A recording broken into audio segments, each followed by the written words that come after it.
መቄዶንያ የሚባለውን የአእምሮ ህሙማን እና የአረጋውያንን ማዕከል አይቼ ነበረ። ያን ጊዜ ሲሄድ 8000 የአእምሮ ህሙማንና አረጋውያን ተኝተው አየሁ። ሰይፉ የሚባለው ወንድማችን 5 ቢሊዮን ብር ሰበስባለሁ ብሎ ታስታውሱ ከሆነ ብዙ ይጥር ነበር እና እኔም እስኪ ጎብኝቼ እንዳቅሚቴ እኔንም ትንሽ እየሰጥቼ ልምጣ። መቼም 1 ብር ተሰጥቶ ነው ተይዞ ነው 2 ብር የሚባለው ብዬ የኔን ሰጥቼ አበረታትቼ ለወጣ ሄድኩኝና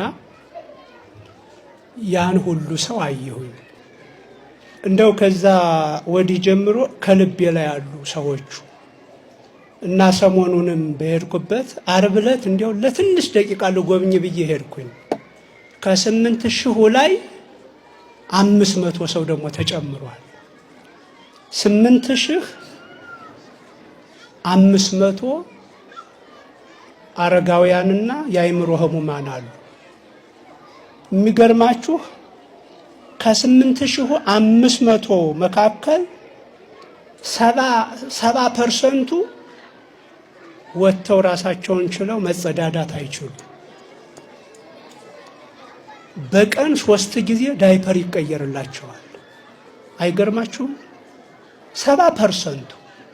ከእኒህ መካከል ደግሞ 2500ዎቹ የአእምሮ ህሙማን ናቸው።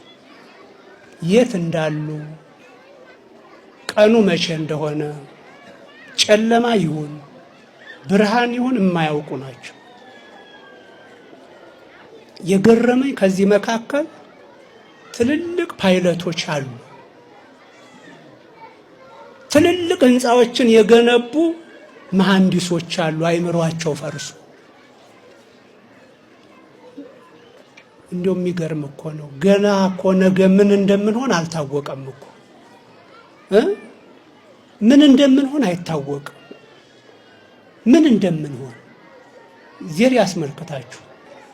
የዶክተር ብንያም መቼስ እግዚአብሔር ሲጠቀምበት በቀን ለኒህ ህሙማን 2,500,000 ወጪ ያደርጋል።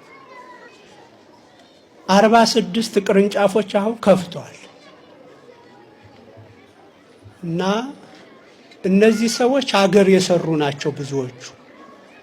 ግን የሰው ነገር ምን ዋጋ አለው?